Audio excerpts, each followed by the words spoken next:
Have you ever tried to hold in a sneeze in a quiet room? Stop.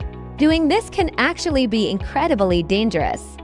When you sneeze, air travels out of your nose at up to 100 miles per hour.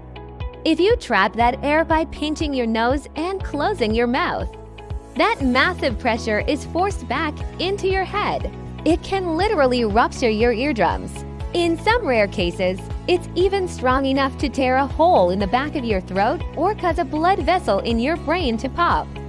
So next time you feel one coming, just let it rip into your elbow, of course. Follow for more things that could have killed you today.